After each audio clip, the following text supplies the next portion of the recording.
Hello and welcome to my first episode. My name is Emily Louise Mann and I am from Cheshire. So today I want to talk to you about my life and how it's affected me.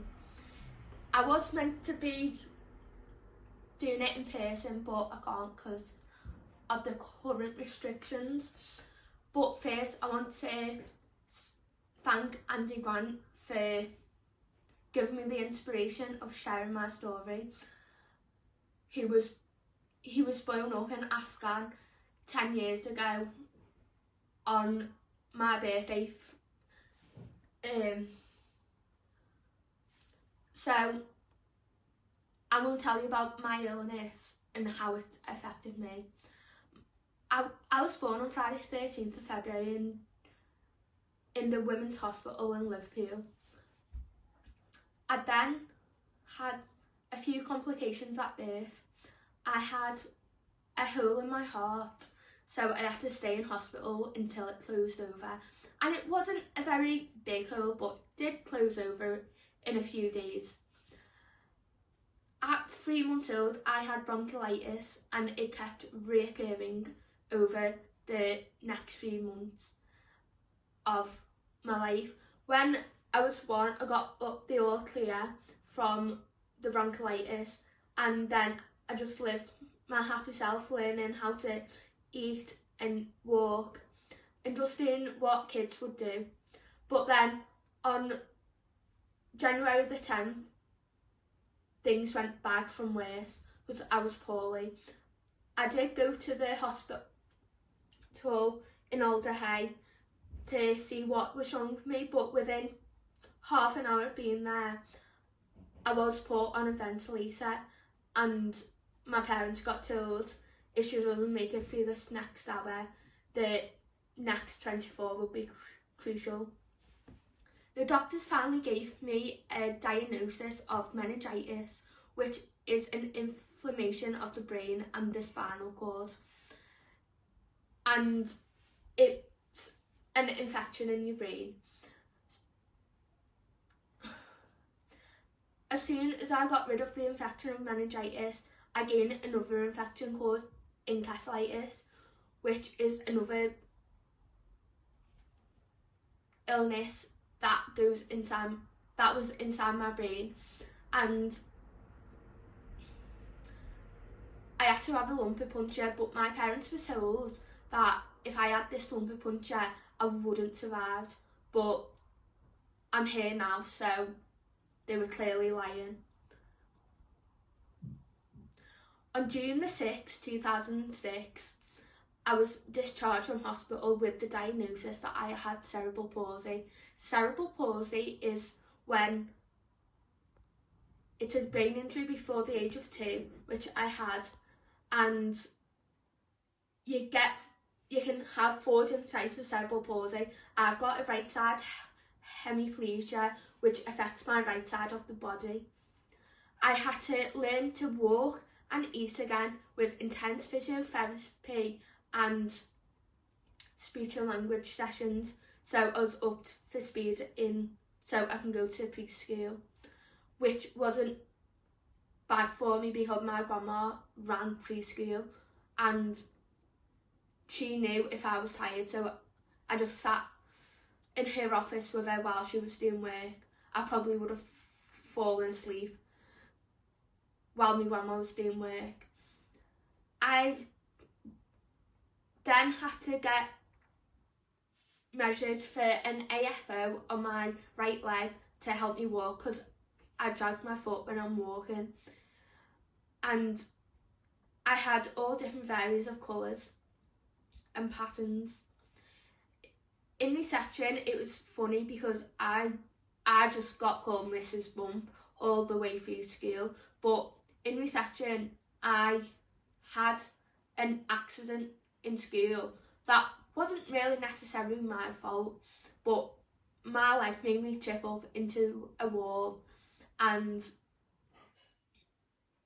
then I had to go to the hospital to get my head checked out. But then the speech and language progressed through year 1 reception, year 1, year 2, year 3, year 4, year 5 and year 6. Year 6 was a big year for me because I had to have my hips broken to get them the right way round, because my hips were like that but they were needing to be like that. So I had 10 weeks off school, which I only lasted 3 weeks out of school because I'm just a fighter, and I just wanted to get back to school because it was a big year for me doing stats, and yeah, I just didn't want to miss out. In year 7, I joined the Heath School in Runcorn, which was a good school. I did get bullies. I got called peg leg, disabled free, you've got a disease.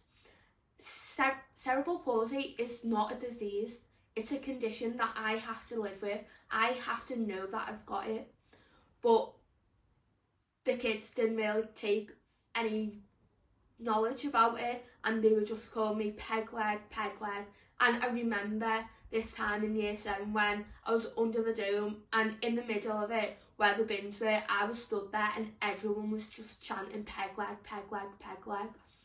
In year 8, things started to calm down because I had one of the best head of years ever, who I've been screamed to, shouted at by, cried to, and he said, if there's anything I can do to stop this bullying, I will. Just come to me if someone says something to you. So I did, and it finally got resolved.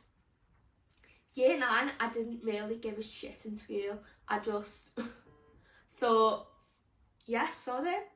So I didn't really give a shit for what people said to me or what had came over me that way, because I thought one day these need to learn that's not right. So I started having fights and just misbehaving. Year 10, yeah, it was alright until March, because my mum and dad had a scare of splitting up, and then my confidence was knocked from them. In June 2019, my parents did split up, and it was the hardest thing in my life, because obviously I've been having my mum and my dad supporting me. Like, they still support me now, don't get me wrong, but they fill me up with joy. Like, when I got home, they'll have something on the table for me. In July 2019, I got to go on the Queen Mary II for a tour, because I do charity work for Alder Hayes Children's Hospital, as they saved my life basically, and they didn't need the fund, but they were short on cash, and it's just an amazing charity to donate to. In year 11, it just wasn't my type of environment I wanted to be in. I had really bad mental health. I was crying, I was anxious of going in. I had to even fight myself to come in school some days, but because my mum and dad split up and my dad had a court case last October, it was hard for me, and for me to deal with that and having my GCSE stress on, it just didn't work. So I sat in the CSI unit in school to do my work. And then in December 2019, I went for further surgery on my right leg to do the rectus, to try and make me walk better, but I found it's not worked. And I went in 2 days after my surgery, and I just didn't feel like I wanted to go in. Obviously I wanted to go in because I set my alarm the night before, but to be honest, I was only home from hospital 23 hours after the operation. But yeah. But what I'm trying to say to you, in life, you go and get these bullies who give you shit, just knock it on the head. Like, I know if it's constant, then seek support, but you know what you need to do, but don't react like I did, because that's what made me get into trouble. And then obviously Corona hit, and everything just went belly flop, like all my education. But I did come out with GCSEs at the end of the day. If I did them GCSEs, I would not come out with any. I got a 1 in English Lit, a 2 in English Slang, a 4 in Maths, a 3-2 in Science, and a level 1 distinction in Media, which, yeah, it was knowing that I was going to get something out of it all. In life, you have 100% of your day. However, you've only got 90% of that day, because you have to get up in the morning, get a shower, do your teeth, do your hair, and you can't just say, no, I'm not going to do that. And then you've got 90% of your life to live. If you make bad decisions, you learn from them. If you have a good day, just write about it. But yeah, so I hope you enjoyed my first video, and there'll be more soon. Comment down below what you would like to see next. Thank you.